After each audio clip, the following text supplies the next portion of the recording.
This is the Tribune's YouTube channel. We bring you a very interesting interview today. With me is Maj Gen Lakhwinder Singh. Some of you may not remember the Kargil war with Pakistan in May, July 1999. General Lakhwinder Singh was the brigade commander at Dras, which was the fulcrum of battle. After all these years of retirement, the general has come out with a book which is named Artillery's Thunder, the Untold Kargil Story. Those times, many of you may have seen videos of guns, artillery guns firing across the mountains at Pakistan occupied peaks in front of Kargil, Dras and other places which were very famous in those times. Now 26 years later, the general has retired. He earned at that time a sobriquet called, which I'm quoting, the Enraged Bull of Dras. The general has come out with the book, as I told you. General, it has been 26 years of the Kargil war. You retired almost 19 years ago. Why the book now? That's an interesting question, because I was not keen to write a book. But then slowly as time passed, I read many books and many articles, and I found that the countrymen don't know the role of artillery, what artillery did there. Also, 26 is a long time, 25, 26 is a long time to get a right perspective. You're not too emotional about issues. You can sit from a distance and see the right thing, what was exactly happening, what we did right, what we did wrong. So, to cater for that, I decided let me pen down my notes, and then we converted my notes to a book. Yeah, great. General Sahab, artillery, as we all know, played a major role in Kargil war. Please explain, how did you reach Kargil? Because you were part of a brigade. The brigade came in, I remember, if I remember correctly, there were around 108 guns you had under a brigade with you at Dras. How did you come to Dras? When the war started, we were in a place called Tanmarg, in the valley. And we were on a CI rolls. And as the situation kept building, Tanmarg and Dras, they are across the Great Himalaya ranges. Okay. Right? One is on the west, one is on the east. So on the western side of it, and when the war started, then they need to induct a division-sized force to clear these intruders. So Corps Command decided to put 8 mountain division across the range and put them in Dras to clear these things, to clear the enemy. Well, flying on 1st of June in 1999, I took off a place called Tanmarg. I took off from there, and I flew over the range. I saw a sea of mountains, as high as 11,000 feet, 17,000 feet, absolutely bare, with stony rocks, and some still covered with snow. And I had served in Kargil in 1972. So I knew to operate here is a very tough job, and when I saw this sea of mountains, I said it's a tough job to clear the enemy staying on top. It will be very difficult. So we landed there. When we landed there, we also learnt of a very important operation which had gone on Tololing on 22nd of May by a battalion. Now that was very important to understand that. And the battalion, when they attacked Tololing, they were not able to capture Tololing. And yet the battalion was brave, the grenadiers, brave boys. They got a foothold in Tololing, and then over a period of days they started crawling and moved up. And they moved as close as 200 meters of the enemy. And the enemy was in bunkers atop the hill. They were on bunkers. They were sitting in their pillboxes. They had no pillboxes, they're bunkers, and they were sitting in them. And then the CO felt a little small that how come my battalion not able to capture this? So we made 2 forays, I think 28th May and 2nd June, to capture this, led by one by Major Ajay, other by Colonel Vishwanath, the 2 IC. And these brave hearts took off with all the gusto, and before they could reach 100 meters, they mowed down. Now this was a very important lesson. The infantry battalion, brave as they were, could not cover 200 meters space between their own line and the enemy. How will they cover 1,000 meters plus when climbing up the hills? Every time you fire, you are not as close to 200 meters to start the war. So this is what was a major concern for us. And I realized, we all discussed in the brigade, we realized that infantry will go, because the infantry dictum is yours not to question why, but yours but to do and die. As Tennyson said long years back. They are brave people, they are they're very courageous people. Their gumption is absolutely beyond measure, but they were even more down. And we may have achieved these heights, but at great cost to life. So that is the point we thought, that we need to do something which will make the enemy irrelevant and absolutely silence them, so our brave infantry could march up and reach on top. General, at one given point of time, we all saw visuals on television that given point in time, that the guns, we learned later also from your book also, that the guns were also used in direct firing mode. How did that tactic come about? Because you were credited with that mode of direct firing onto the enemy bunkers. We had no precision munition with us. No artillery had that, and Air Force was not there at that point of time. They also had very few, the guided bombs. So we realized that let us try the guns at long ranges. We went back in history. We went by a period of Ranjit Singh and Babur. They're simple guns on two wheels, just stored behind the animals, and they would fire in the face of enemy, and quite effectively. So I realized that if those guns could fire at that time in the face of enemy, why can't these modern guns, more sophisticated guns, fire longer ranges to engage the enemy in direct firing role? I want to tell you something.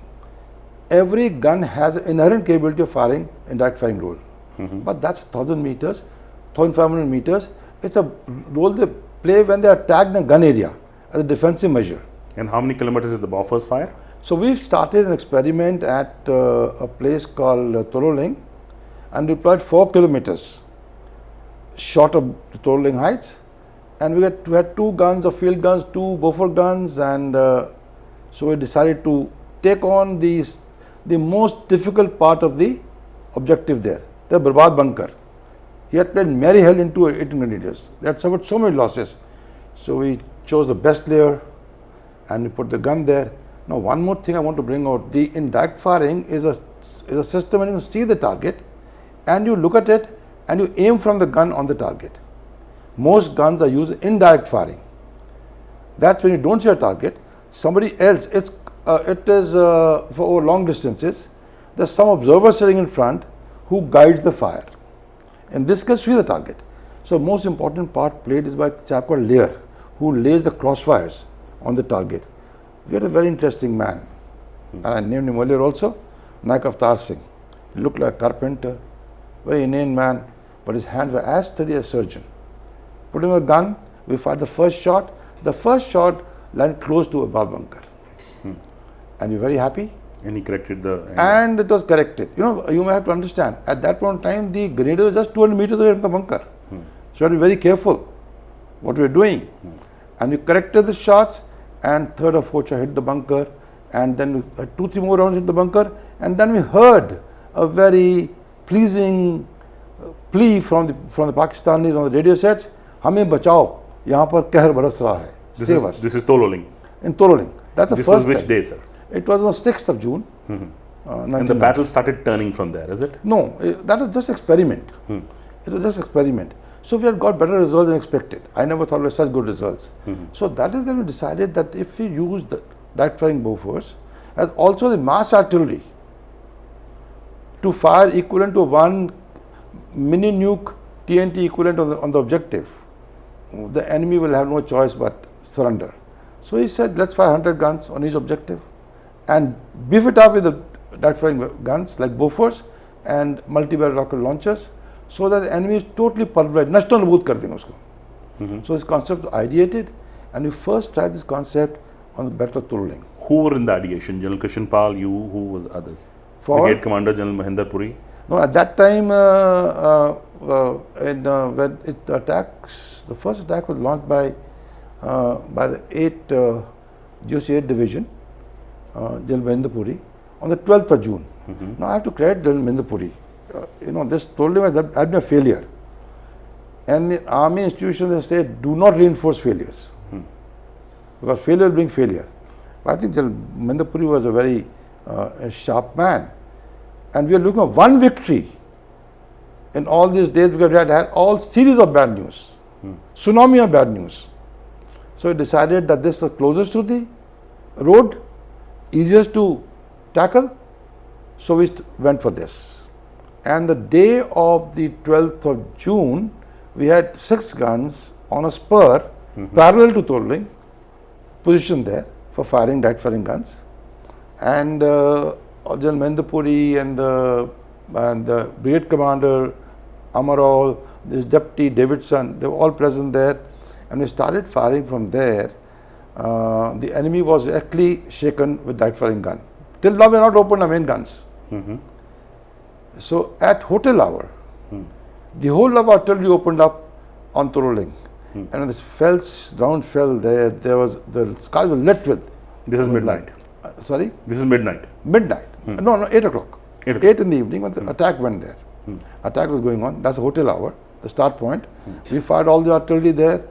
And the fire came so beautifully that the deputy commander, his jaws were left open. They were left open. They said, I've never seen such firing ever in my life, anywhere. Not in the school of instructions or during the maneuvers. So this was something new you people developed right there, standing in the spot. So it was called a 100-gun concept. You know, and this concept fired. Every time these guns fired, they threw 3,000 kgs of steel and explosive on the target. And in about 30 minutes, they could throw 1,000 kgs of explosive and steel on the objective. So just for our younger listeners, because some of them may not be aware of this battle, how many rounds did you fire? By rounds, I mean how many artillery rounds did you fire during the duration of your deployment at the Kargil War? So before that, I want to compare this because some people may not understand this, the import of what I'm saying. You have a hand grenade. It weighs less than 2 pounds. When it is fired and thrown and burst, it has a killing area of 9 yards. A 2-pound thing. So when 1 lakh kgs of explosive going on the target, they will actually blow up the target. And that is the size of 4 to 5 football fields. Sometimes smaller, sometimes more football fields, but this was always concentrated. And when fire lifted, then direct firing guns took over, and whatever was left of the enemy, they would fire at them. What was the turning point? Kargil was the turning point. No, during the war, which battle was the turning point? Tolling was the turning point, the first attack. On morning of, I think the Sioux called Ravindranath was a very astute tactician, I think. And when a battalion was going, in war things don't go as per plan. So when the 2 companies were attacking up, one of them could not reach the objective or they were held up. This man very wisely asked the reserve company to outmaneuver that position and attack the feature in depth. And that paid off. So in nutshell, by morning of the 13th, the country woke up good news. Tolling captured. The first good news we had heard in last 2 months. And the artillery played role in which other capture of which other peaks? Hereafter, this concept of firing of 100 guns, or as they call, mass artillery fire, and they give different names to it, and a sledgehammer to break a peanut.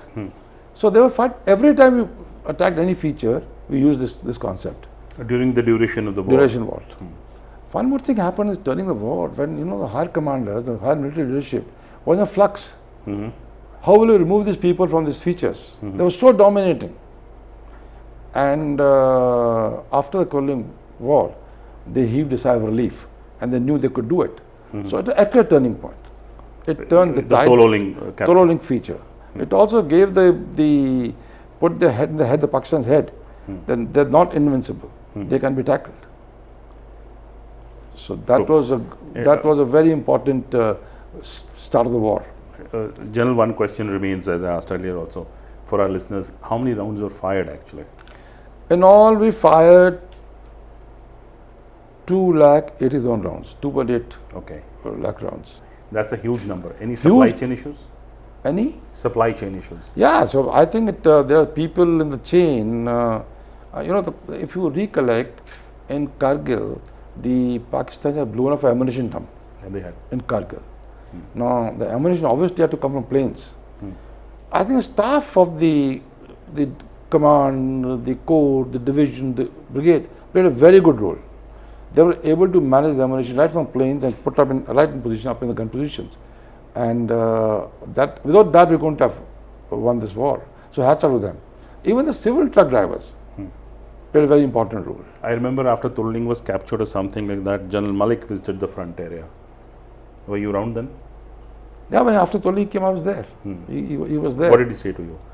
Well, I at that time I don't think I realized the import of artillery. But it's very happy that we had got the first feature. It's only slowly dawned on that how things are taking shape like this. And you asked me a question on next features, what happened. So next feature to capture was a place called Marpola Ridge. So to Rajrif, after finishing this, after about 10 days, they were tasked to capture part of Marpola Ridge. It's called Southwest Spur. In this, there was a one knoll. There were two companies attacking up, one knoll, one on Lone Hill. The company attacking knoll was led by Major Acharya, and his company two was Vijayan Thapar, a young man, ASC officer, who was in attachment with the infantry battalion for his training. So on that knoll, there were 3 machine gun bunkers in succession. So the company very assiduously, bravely cleared the first 2 one, and third one held them up. They could not move. So both the officers, young officers, And then the artillery moved in. No, not as yet. So these people, Major Acharya and Vijayan Thapar, full of josh, full of guts, full of gumption, they try to tackle the different directions. And Indian Army of young officers lead from the front. Yeah, they do. That is the beauty. They lead from the front. And they were both martyred. So now there's only one GSU left with some people around the pillbox. And he told his CO, again Ravindranath, that we can do nothing about it. We are held up here. What do we do? He says, use the Bofors. At 12:30 at night, they want Bofors direct firing. Now this is a new concept which we had foreseen this thing happening. And we have made a system of how do you fire. If you fired there before, even at night, how can you fire there? So we got a gun, put the best man on the seat, and once again with the prayers on our lips, we fired the first shot. It landed close to the bunker, and third shot destroyed the bunkers. On that thin line between victory and defeat was transpired. So in 12 days, you went from counterinsurgency operations to capturing Tololing and then doing a direct fire at night at a different ridge. Yes. From 12 days. The transition was just 12 days, 13 days. That was about, the second part happened of course on 22nd of June. So when we attacked this place, the Marpola Ridge. General Sahab, the war ended sometime in July. The Pakistani troops went back. Mr. Bajpayee and President Clinton had a meeting and everything was sorted out. What was your thoughts when you were being de-inducted? Well, I had one regret. Our regret was we did not retribute the Pakistanis. And we stayed on LOC and did not teach them a lesson. You mean you should have crossed the LOC? We should have done something. You know, we are in position of power morally, physically, materially, in every aspect, diplomatically. And we let them go without doing anything. Even if not gone deep enough, at least taken some features would improve the LOC, our defensive position on the LOC line. We did nothing. That regret stays with me. You know, we got pat from many people in the world, very, very responsible nation. But that pat did not send a good message that we were not assertive. Even stepping aside across the LOC was asserting yourself. We did not do that. We are not allowed to do that. Sir, so that regret stays in the mind. So during the course of our talk, you mentioned that you went into history, how Ranjit Singh guns were fired and in the direct firing mode, and you realized that even modern guns can be fired in that manner. How important is that history lesson to you today? Very important, because at one time, the artillery was known as an arm of influence. And it was when the artillery was very basic. And now it has changed so much. If you recollect, the First World War was a war of trench. Yeah, it was. The Second World War was a war of mechanization. Now the next wars are firepower based. So now it is a war of firepower. And therefore, one lesson came out was that for any future conflicts, we have to have very strong firepower base and have precision munition. And now, of course, fortunately, we're getting guns with longer ranges, precision munitions. Even the AI also would sometimes guide the fired munition onto objective. General, you made a very valid point about the modern guns. During Operation Sindoor, we saw the M777 fire precision Excalibur weapons at 5 or 6 terror camps and destroyed them. Do you see artillery's progress as going forward? How will it progress? It now has loitering munitions, it now has precision weapons. How times are changing and how do you see it briefly, sir? You know, in this, as you see what happened in Sindoor, we never crossed the border. The Air Force did the job. They fired, destroyed their bases, we achieved the objective, what was the national objective, and then they held back. So now the wars are going more or less non-contact wars. Long-range vectors? Non-contact wars. And long-range vectors. Long-range vectors, right? So therefore now with artillery, the type of artillery we're getting, you see Ukraine what's happening. Ukraine, where everything else had failed, it's only artillery war, it's only firepower war. And therefore, now we have a capability, building a capability now, we can fire, we can engage the enemy in depth 300, 200 kilometers away, 100, 75, 50, 30, 20. So in succession, in different tiers. So you can destroy the enemy, not only destroy him, also break his leader's political will to fight. We have had a nice discussion with General Singh and learnt about how the Kargil war went about and how artillery played a very important role and how people have seen those images and visuals of artillery guns firing at Pakistan bunkers atop those mountain ridges.